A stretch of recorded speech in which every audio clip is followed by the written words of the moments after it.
झारखंडच्या रांची विमानतळावर एअर अँब्युलन्सचा अपघातग्रस्त एअर अँब्युलन्समधील 7 जणांचा मृत्यू। विमान रांचीहून दिल्लीकडे जाताना दुर्घटना। आजपासून 3 दिवसीय महाराष्ट्र दौऱ्यावर राष्ट्रपती द्रौपदी मुर्मू। आज मुंबईत मुक्काम तर उद्या शेगावात घेणार दर्शन। आज भाजपच्या राष्ट्रीय कार्यकारिणीच्या घोषणेची शक्यता। प्रदेशाध्यक्ष रवींद्र चव्हाण सकाळी पत्रकार परिषदेतून करणार घोषणा।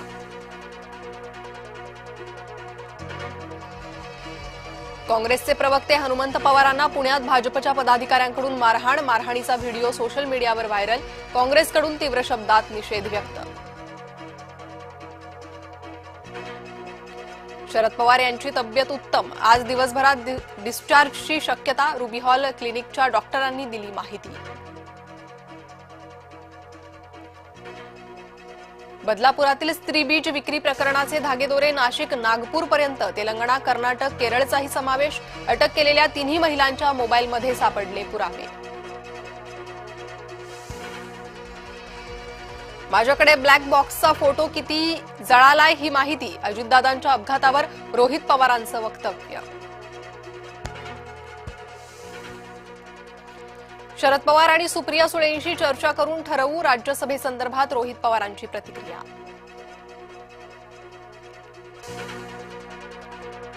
गौरी गर्जे मृत्यू प्रकरणात पती अनंत गर्जेला जामीन। अनंत गर्जे पंकजा मुंडेंचा पीए। आर्थर रोड तुरुंगातून येणार बाहेर। स्थानिक स्वराज्य संस्थांच्या उर्वरित निवडणुका लटकल्या। वाढीव आरक्षणासह निवडणुका अशक्य। सर्वोच्च न्यायालयाची स्पष्ट भूमिका।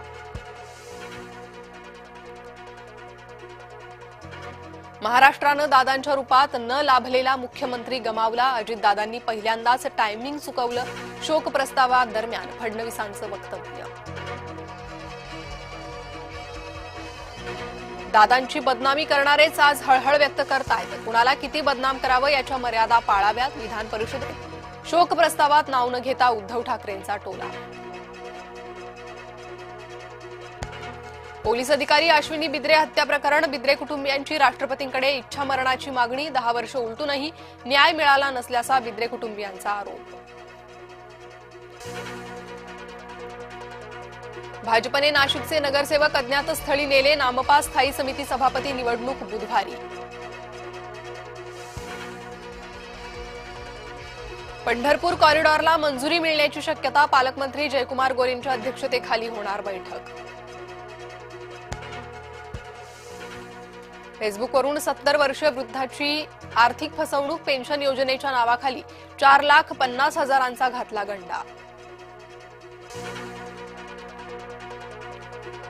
नागपुरातील 12वी पेपरफुटी प्रकरणी क्लास संचालकासह 4 अटक। परीक्षा सुरू होण्यापूर्वीच व्हॉट्सअॅप ग्रुपवर प्रश्नपत्रिका आणि उत्तरं अपलोड। विदर्भात अवकाळी पावसाच्या हजेरीमुळे पिकांचं नुकसान। नागपूर, हिंगोली, परभणीत रिमझिम पाऊस। यवतमाळमध्ये वादळी वाऱ्यासह गारपीट। ट्रम्प यांचा पुन्हा कठोर टॅरिफ लादण्याचा इशारा। सर्वोच्च न्यायालयाच्या निर्णयानंतरही व्यापार कराराबाबत आक्रमक भूमिका।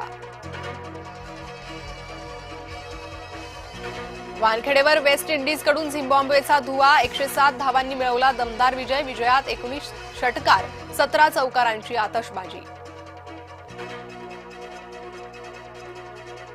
आज कँडीत इंग्लंड पाकिस्तान सामना। दोन्ही संघात अटीतटीच्या लढतीची शक्यता।